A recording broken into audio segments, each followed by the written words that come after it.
हैं जबलपुर से बड़ी खबर। बरगी क्रूज हादसे में बड़ी कार्रवाई की गई है। पायलट, हेल्पर और टिकट प्रभारी को बर्खास्त कर दिया गया है। मैनेजर सुनील मरावी को भी निलंबित किया गया है। रीजनल मैनेजर हेडक्वार्टर अटैच कर दिए गए हैं। जांच शुरू कर दी गई है। तो हादसे की जांच के लिए हाई लेवल कमेटी का भी गठन किया गया। 15 दिन के अंदर ये कमेटी रिपोर्ट सौंपेगी और दोषियों को नहीं बख्शेंगे। सीएम मोहन यादव ने साफ तौर पर संकेत दिए थे पहले भी, और लापरवाही पर अब सरकार का कड़ा रुख है। मध्य प्रदेश पर्यटन विकास निगम के अफसरों पर भी गाज। जी हां, पायलट, हेल्पर और टिकट प्रभारी को बर्खास्त कर दिया गया है। बरगी क्रूज हादसे में यह बड़ी कार्रवाई की गई है। मैनेजर सुनील को निलंबित किया गया है। लापरवाही पर सरकार ने यह कड़ा रुख अख्तियार किया।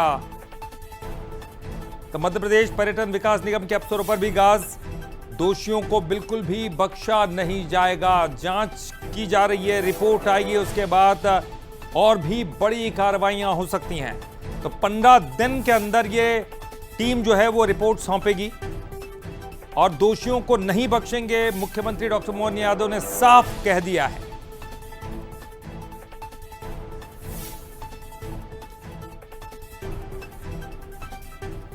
और चलिए ज्यादा जानकारी के लिए बात करेंगे। हमारे साथ हमारे executive editor Manoj Saini ji phone line पर जुड़ गए हैं। मनोज जी, ये साफ तौर पर संकेत दे दिए थे कि जिस तरह का एक बड़ा और हादसा था जिसमें लापरवाही भी दिखाई दी थी, मुख्यमंत्री ने साफ कह दिया था जब वो वहां पर पहुंचे थे मुलाकात के दौरान कि हम जांच कर रहे हैं और जांच के बाद कड़ी से कड़ी कार्रवाई की जाएगी। फिलहाल तो ये फौरी तौर पर निलंबित किया गया, लेकिन इसके बाद भी 15 दिन के बाद और भी बड़ी कार्रवाई हो सकती है। निश्चित रूप से मुख्यमंत्री बहुत दुखी है, बहुत संवेदनशील मुख्यमंत्री डॉक्टर मोहन यादव। और आज देखिए कि पहुंच भी गए, वहां लोगों से मुलाकात भी की, उन्होंने ढांढस भी बंधाया। वो सब चीजें नहीं लौटा सकती सरकार जो चला गया, लेकिन सरकार कितना बेहतर कर सकती है, उन परिवार के दुख को कैसे बांट सकती है, उस सब पर मुख्यमंत्री डॉक्टर मोहन यादव खुद काम कर रहे हैं। कल रात भी वो लगातार संपर्क में थे राकेश सिंह के, बाकी तमाम सारे अफसरों के, और उसका असर भी आपको देखने को मिला। खुद राकेश सिंह आज भाव विभोर होते वहां देखा, वो बने रहे वहां पर, और खुद भी जब पहुंचे तो उनको भी लगा कि कुछ तो गड़बड़ी हुई है। और जब इस पूरे मामले की एक फौरी तौर पर जो जांच हुई तो उसमें ये पाया गया कि कुछ लापरवाही हुई है पायलट, हेल्पर और बाकी लोगों की तरफ से, तो उनको हटाने की बात कही गई। मैनेजर जो सुनील मरावी है उनको तत्काल प्रभाव से निलंबित किया गया है। रीजनल मैनेजर हेडक्वार्टर को उनको अटैच किया गया है हेडक्वार्टर में।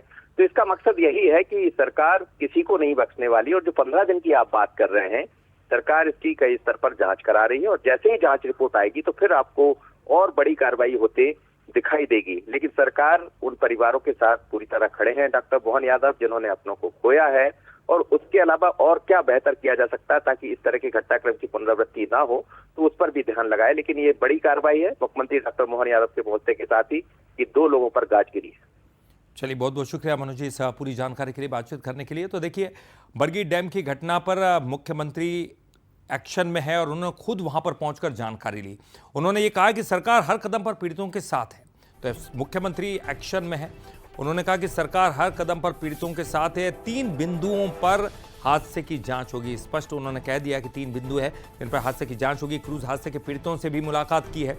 उन्होंने रेशमा सैयद के निधन पर संवेदना व्यक्त की है। मृतक का नीतू सोनी के निवास भी पहुंचे मुख्यमंत्री। बरगी बांध में क्रूज हादसे में मौत हुई थी। पीड़ित परिवारों से मिलकर दर्द बांटा। हादसे में अब तक 10 लोगों की जान जा चुकी है।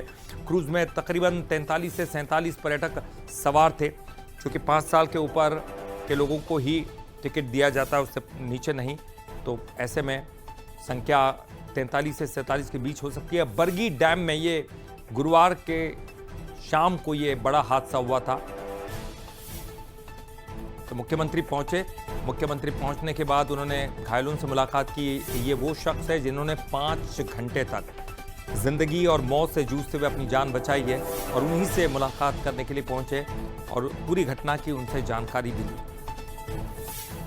पूरे घटनाक्रम की 3 बिंदुओं पे जांच करेगी, जिसमें कोई घटना के कारणों की सटीकता से जांच करना, परिस्थितियों को प्रतिपादित करना जिसके कारण से ये दुर्घटना हुई है, क्रूज संचालन से जुड़ी हुई सभी घटनाओं की जानकारी, प्रासंगिक नियम, अधिनियम, नागरिक सुरक्षा प्रोटोकॉल्स का पालन किया या नहीं किया, इस सारी बातों के साथ भविष्य में फिर कभी दोबारा ऐसी घटना न हो, इसके प्रबंधन के लिए नौका पर्यटन, क्रूज पर्यटन, एडवेंचर स्पोर्ट्स आदि सभी को इस भविष्य में SOP तैयार करके हम इसमें कोशिश करेंगे कि ऐसी घटना अब दोबारा न हो।